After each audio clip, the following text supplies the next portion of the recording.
पौराणिक कथा के अनुसार एक बार एक बूढ़ी अम्मा के ग्वालिया बछालिया नाम का एक बेटा था।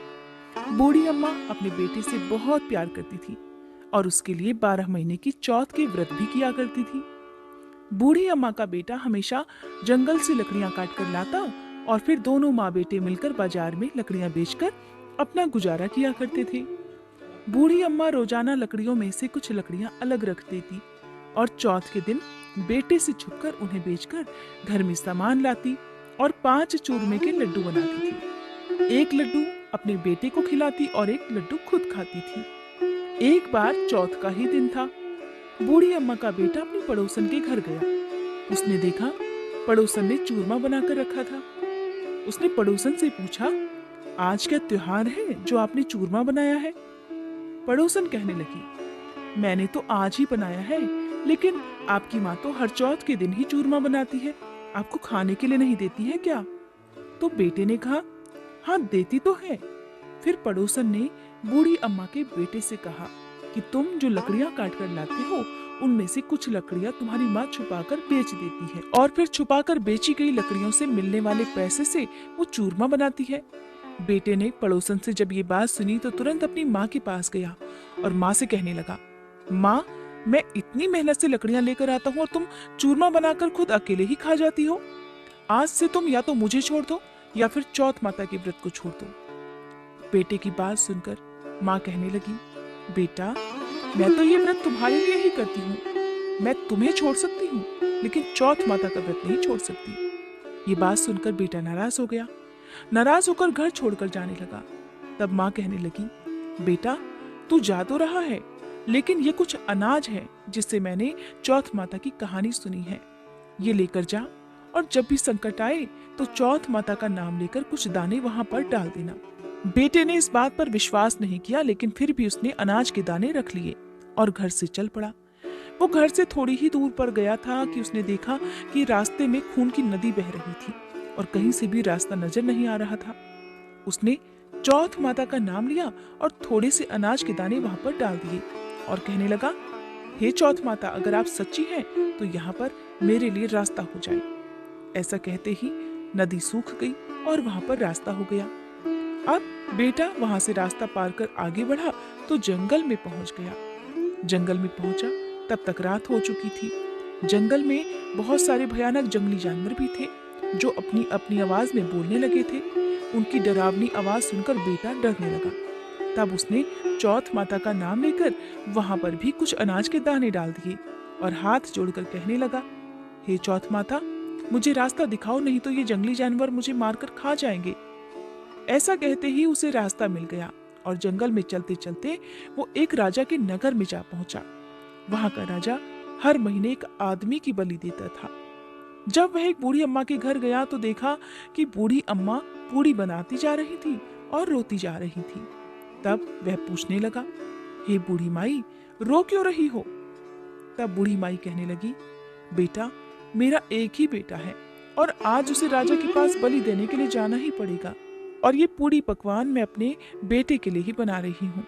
तो लड़का कहने लगा, माँ जी आप ये पूड़ियाँ मुझे दे दो, मैं आपके बेटे के बदले राजा के यहाँ बलि देने चला जाऊंगा। बूढ़ी अम्मा ने प्रसन्न होकर उसे पूड़ियाँ दे दी। रात को सोते समय उसने अम्मा से कहा, माँ जी जब भी राजा का बुलावा आए तो आप मुझे बता देना। और आधी रात को जैसा कि बूढ़ी अम्मा ने सोचा था राजा का बुलावा आ गया। तब बूढ़ी अम्मा सोचने लगी, पराये बेटे को मैं बलि चढ़ाने के लिए कैसे भेज दूं? इतने में ही बेटा खुद ही उठ गया और बूढ़ी अम्मा को कहने लगा, माँ जी मेरा थैला और मेरी लाठी दे दो। बूढ़ी अम्मा ने सोचा कि आज तक तो जो भी राजा के यहाँ गया है कोई जिंदा वापस लौट कर नहीं आया, ये भी नहीं आएगा। इतनी ही देर में राजा के आदमी आए और उसको ले गए।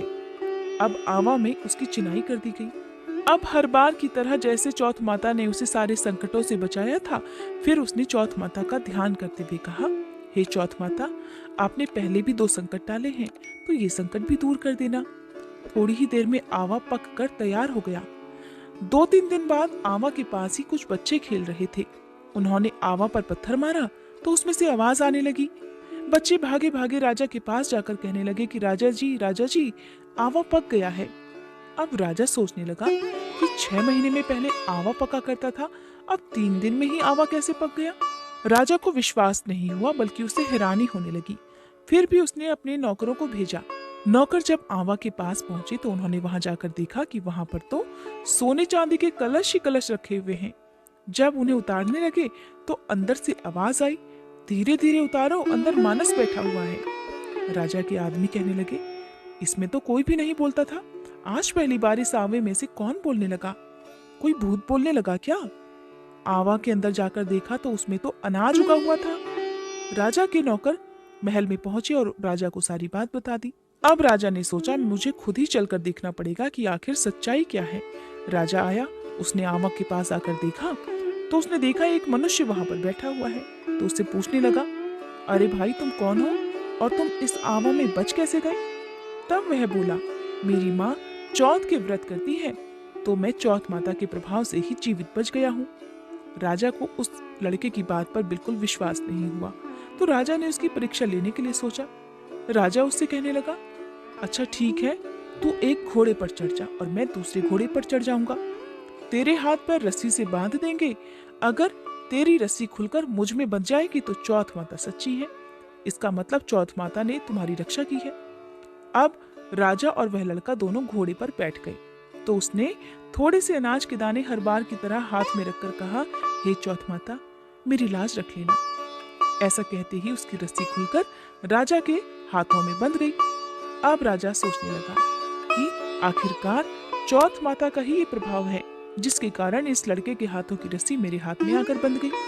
अब उसे विश्वास हो गया कि चौथ माता ने ही लड़के की रक्षा की थी। राजा बहुत प्रसन्न हुआ। तब उसने अपनी बेटी का विवाह उस लड़के के साथ कर दिया। अब बूढ़ी अम्मा का बेटा वहीं पर रहने लगा। महल में रहते रहते कई दिन हो गए तो उसने कहा, हे महाराज, इस महल में रहते रहते मुझे बहुत दिन हो गए हैं। गांव में मेरी माँ मेरा इंतजार कर रही होगी, मुझे मेरे गांव की और मेरी माँ की भी याद आ रही है। हे महाराज, मैं अब अपने गांव जाना चाहता हूँ। राजा ने जब ये बात सुनी तो राजा ने उसे आज्ञा दे दी, साथ ही ढेर सारा धन देकर उन्हें विदा कर दिया। दूसरी तरफ बूढ़ी अम्मा जब लकड़ियां काटती तो उनसे कटती नहीं थी, क्योंकि वो तो बहुत कमजोर हो गई थी। इसलिए वो गोबर चुनकर उसे सुखाकर उसे ही बेचकर अपना गुजारा कर रही थी।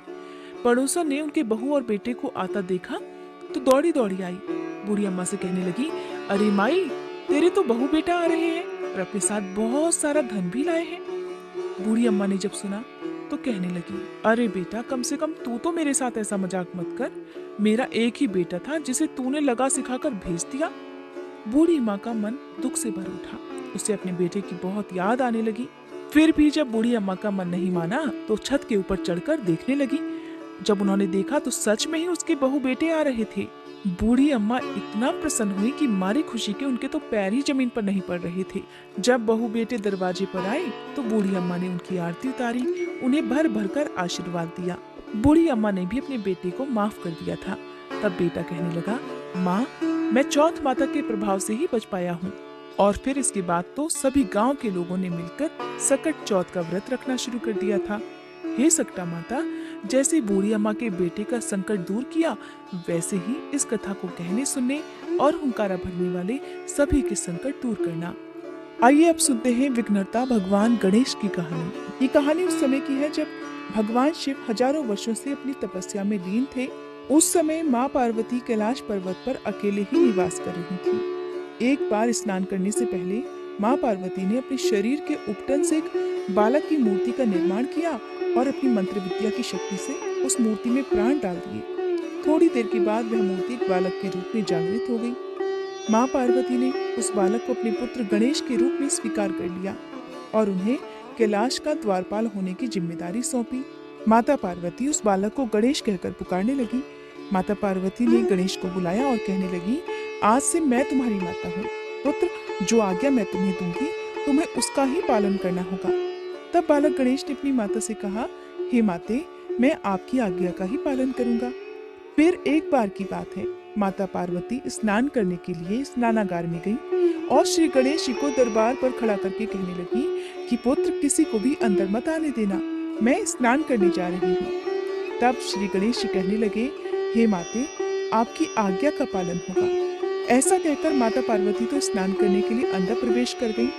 कुछ ही समय बाद वहां पर भोलेनाथ भी चले आते हैं और जैसे ही वो द्वार से अंदर जाने की कोशिश करते हैं, तभी बालक गणेश ने उन्हें द्वार पर ही रोक लिया और कहने लगे, आप अंदर नहीं जा सकते, अभी मेरी माता स्नान कर रही हैं, इसलिए इस समय मैं आपको अंदर नहीं जाने दूंगा। ये बात सुनकर भोलेनाथ बहुत क्रोधित हो गए और कहने लगे, अरे मूर्ख बालक, हमारे रास्ते से हट जाओ। भोलेनाथ को नहीं पता था कि द्वार पर खड़ा ये बालक स्वयं उनका ही पुत्र है, किंतु बालक गणेश को तो अपनी माता की आज्ञा का पालन करना ही था। उनके लिए अपनी माता की आज्ञा ही सर्वोपरि थी। तब उन्होंने भोलेनाथ को मना कर दिया। बालक गणेश की बातें सुनकर भोलेनाथ को बहुत क्रोध आया। उन्होंने नंदी और अन्य गणों से कहा कि वो उस बालक को समझाएं। थोड़ी ही देर में नंदी और अन्य गण आते हैं और उन्होंने गणेश जी को समझाने का प्रयास किया कि हे बालक, यहाँ से हट जाओ। इस समय भगवान शंकर बहुत क्रोधित हो उठे हैं, उनके क्रोध से तुम भस्म हो सकते हो। लेकिन वो बालक था कि वहां से हटने का नाम ही नहीं ले रहा था। डटकर द्वार पर खड़ा हो गया, कहने लगा, अगर आप में से किसी ने भी अंदर आने की कोशिश की तो मैं उससे दंड दूंगा।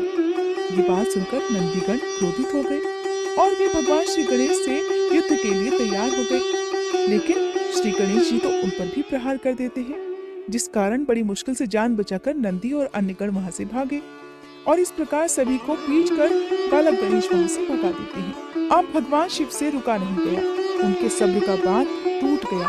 वो खुद त्रिशूल लेकर स्नानागार की ओर चल पड़े।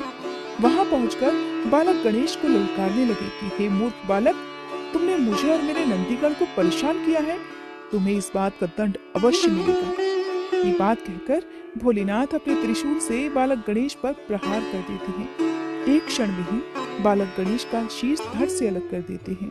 उधर थोड़ी ही देर बाद जब माता पार्वती स्नान करके वापस बाहर आई तो उन्होंने देखा उनके पुत्र गणेश का सिर कटा हुआ जमीन पर पड़ा है और महादेव वहीं पास में ही त्रिशूल हाथ में लिए क्रोधित अवस्था में खड़े हुए हैं। ये सब देखकर माता पार्वती के क्रोध का ठिकाना नहीं रहा। दुख और क्रोध के मारे उन्होंने काली का रूप धारण कर लिया, जिससे तीनों लोकों में हाहाकार मच उठा। ब्रह्मा, विष्णु और महेश सहित सभी देवतागण माँ पार्वती के इस भयानक रूप से भयभीत हो उठे और वे सभी उन्हें मनाने का प्रयास करने लगे। लेकिन माँ पार्वती की हठ थी कि मेरे पुत्र को वापस लाकर दिया जाए, नहीं तो मैं संपूर्ण सृष्टि का विनाश कर दूंगी, जिससे सभी बहुत डर गए।